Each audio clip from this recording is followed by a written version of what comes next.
Assalamualaikum warahmatullahi wabarakatuh. Perkenalkan, nama saya Veronica, NIM 2012-4009, semester 6 PGMIA. Yang saya hormati pembimbing pertama Pak Dr. Andes Sabri MPD dan pembimbing pendamping yaitu Bu Fitri Meliawati MSN. Baik, di sini saya akan memaparkan proposal saya yang berjudul Pengaruh Media Permainan Kuartet Nusantara terhadap Kemampuan Kognitif Siswa pada Materi Indonesiaku Kaya Budaya di kelas 4. Dalam proposal ini terdapat pokok pembahasan. Pertama ada bab 1 pendahuluan, bab 2 landasan teori, dan bab 3 metodologi penelitian. Dalam bab 1 pendahuluan terdapat latar belakang masalah. Penelitian ini dilatar belakangi. Pertama, pendidikan memiliki peran penting dalam menciptakan individu-individu berkualitas. Pendidikan juga dapat dianggap sebagai sarana untuk menghasilkan individu yang cerdas, inovatif, terampil, bertanggung jawab, produktif, dan memiliki moral yang baik. Oleh karena itu, upaya terus dilakukan untuk memperbaiki sistem pendidikan guna mencapai tujuan yang diinginkan. Yang kedua, salah satu aspek penting yang perlu dipahami dalam perkembangan anak usia dasar adalah aspek kognitif. Perkembangan kognitif melibatkan kemampuan berpikir seperti kemampuan berpikir logis, mengingat, menghafal, memecahkan masalah nyata, beride, dan kreativitas. Perkembangan kognitif memiliki pengaruh terhadap perkembangan mental, emosional, dan kemampuan berbahasa anak. Sikap dan tindakan anak juga terkait dengan kemampuan berpikir mereka. Oleh karena itu, perkembangan kognitif dapat dianggap sebagai kunci bagi perkembangan lain bersifat non-kognitif. Yang ketiga, untuk mengembangkan kemampuan berpikir kognitif anak, guru perlu melibatkan mereka dalam kegiatan yang menarik, menciptakan lingkungan pendidikan yang aman dan mendukung, serta menggunakan strategi, metode, materi, dan media yang menarik dan mudah dipahami. Selain itu, guru perlu memberikan motivasi agar anak dapat berpikir secara efektif. Dengan demikian, anak akan memiliki peluang besar untuk mengembangkan potensinya. Yang keempat, oleh karena itu sangat penting untuk memiliki guru yang memiliki kemampuan kreatif dan inovatif dalam mengembangkan bahan pembelajaran yang sesuai dengan karakteristik peserta didik sehingga memfasilitasi proses pembelajaran. Berdasarkan latar belakang masalah, penelitian ini memiliki rumusan masalah. Yang pertama, bagaimana pengaruh sebelum menggunakan media permainan kuartet terhadap kemampuan kognitif siswa pada materi Indonesiaku Kaya Budaya di kelas 4. Yang kedua, bagaimana pengaruh sesudah menggunakan media permainan kuartet Nusantara terhadap kemampuan kognitif siswa pada materi Indonesiaku Kaya Budaya di kelas 4. Selanjutnya memiliki tujuan penelitian yaitu untuk mengetahui bagaimana pengaruh sebelum menggunakan media permainan kuartet terhadap kemampuan kognitif siswa, dan kedua untuk mengetahui bagaimana sesudah menggunakan media permainan kuartet terhadap kemampuan kognitif siswa. Penelitian ini memiliki dua manfaat. Yang pertama, manfaat teoritis dan manfaat praktis. Manfaat teoritis bagi peneliti yaitu untuk menambah pengetahuan dan pengalaman peneliti dalam mengembangkan kemampuan kognitif melalui permainan kuartet Nusantara di sekolah dasar. Yang kedua, manfaat praktis bagi guru yaitu terwujudnya pembelajaran yang baik dengan menggunakan media permainan kuartet pada materi Indonesiaku Kaya Budaya.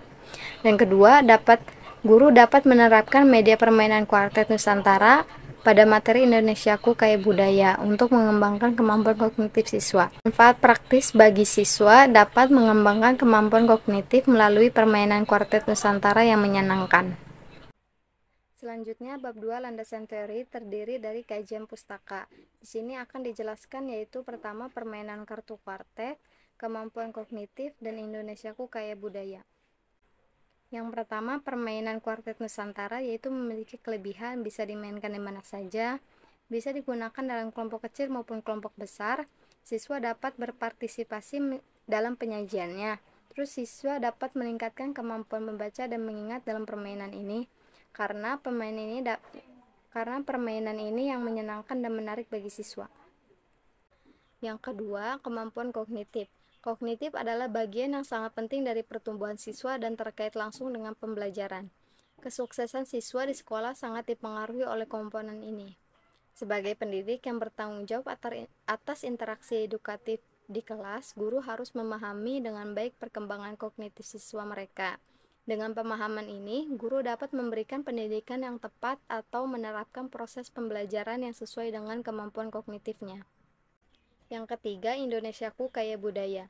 Indonesia adalah negara dengan populasi yang beragam dari berbagai kelompok etnis yang tinggal di seluruh kepulauannya. Setiap komunitas memiliki budaya yang khas dan adat istiadat yang unik. Adat istiadat, perilaku, dan nilai-nilai positif yang diturunkan dari nenek moyang dan masih dipraktikkan oleh masyarakat disebut sebagai kearifan lokal. Sebagai masyarakat Indonesia yang baik, kita seharusnya saling menghormati dan menghargai perbedaan yang ada di Indonesia. Setiap suku bangsa memiliki rasnya sendiri, oleh karena itu terdapat keragaman ras. Kita harus bangga dengan kekayaan budaya yang dimiliki oleh bangsa Indonesia. Kebudayaan kita adalah identitas bangsa Indonesia yang perlu kita lestarikan. Salah satu cara melakukannya adalah dengan menjaga persatuan dan kesatuan kita dapat saling mengenal meskipun berasal dari daerah yang berbeda.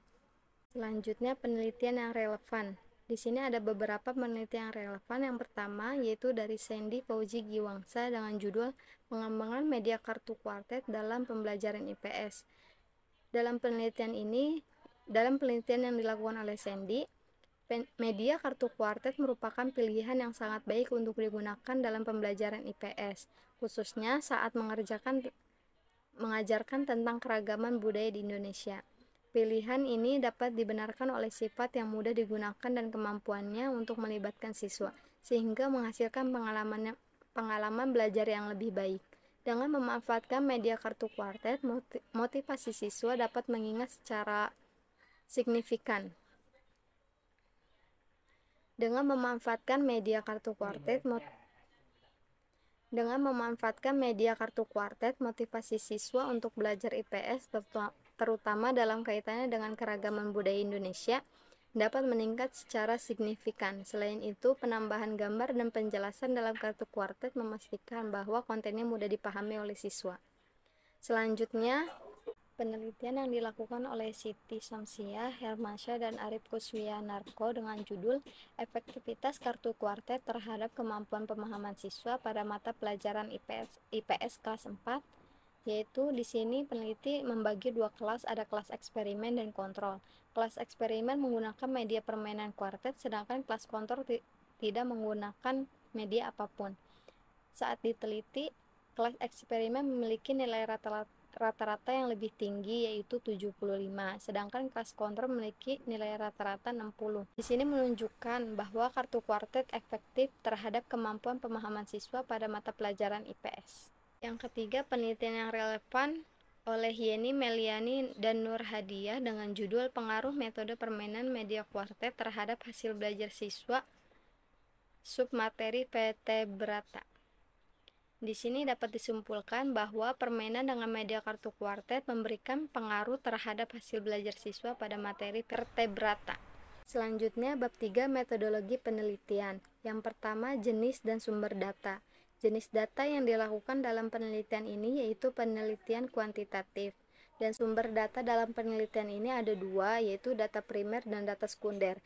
Data primer yaitu hasil wawancara peneliti dengan guru, dan data sekundernya yaitu berupa dokumen dan jurnal. Yang kedua, waktu dan tempat penelitian. Waktunya, penelitian ini dilakukan pada semester 1 pada tahun pelajaran 2022 sampai 2023. Tempat penelitian yaitu di SD Negeri Cipocok Jaya 1 yang berlokasi di Jalan Raya Petir Serang nomor 16 Cipocok Jaya, Kecamatan Cipocok Jaya, Kota Serang, Banten. Yang ketiga, populasi dan sampel. Populasi yang digunakan dalam penelitian ini yaitu kelas 4A dan 4B di SD Negeri Cipocok Jaya 1. Untuk sampelnya yaitu menggunakan metode purposive sampling, di mana kelas 4A dijadikan kelas eksperimen dan kelas 4B dijadikan kelas kontrol. Yang keempat yaitu variabel penelitian. Dalam penelitian ini memiliki dua variabel, yaitu variabel independen dan variabel dependen. Media permainan kuartet merupakan variabel independen karena variabel tersebut berdiri sendiri dan dianggap mempengaruhi perubahan yang terjadi pada variabel dependen. Kalau variabel dependennya yaitu kemampuan kognitif siswa. Yang kelima yaitu instrumen dan teknik pengumpulan data. Di sini ada 3 tahap, yaitu observasi, wawancara, dan tes. Pada tahap observasi, peneliti melakukan pengamatan secara langsung untuk mengamati proses dan tahapan kegiatan pembelajaran yang dilakukan oleh guru dan peserta didik. Pada tahap wawancara, peneliti mewawancarai guru kelas 4 untuk mengetahui permasalahan yang ada di kelas. Pada tahap tes, peneliti mengumpulkan datanya menggunakan pretest dan posttest dengan bentuk soal esai 10. Pretest diberikan untuk melihat kemampuan awal siswa dan sedangkan posttest diberikan untuk melihat hasil setelah diberi perlakuan untuk dilakukan pengujian hipotesis. Yang keenam, teknik analisis data. Data penelitian dianalisis menggunakan statistik deskriptif untuk menunjukkan deskripsi proses pembelajaran yang sedang berlangsung. Nilai statistik deskriptif yang dipilih adalah persentase yang menggambarkan keterlaksanaan perlakuan yang diterapkan dan hasil belajar dianalisis dengan menggunakan uji T untuk menguji hipotesis. Yang ketujuh, hipotesis. Hipotesis yang diajukan dalam penelitian ini yaitu HO sama dengan tidak terdapat pengaruh media permainan kuartet Nusantara terhadap kemampuan kognitif siswa pada materi Indonesiaku Kaya Budaya di kelas 4. Dan HA terdapat pengaruh media permainan kuartet Nusantara terhadap kemampuan kognitif siswa pada materi Indonesia Kaya Budaya di kelas 4. Mungkin sekian pemaparan proposal saya. Kurang lebihnya mohon maaf. Wassalamualaikum warahmatullahi wabarakatuh.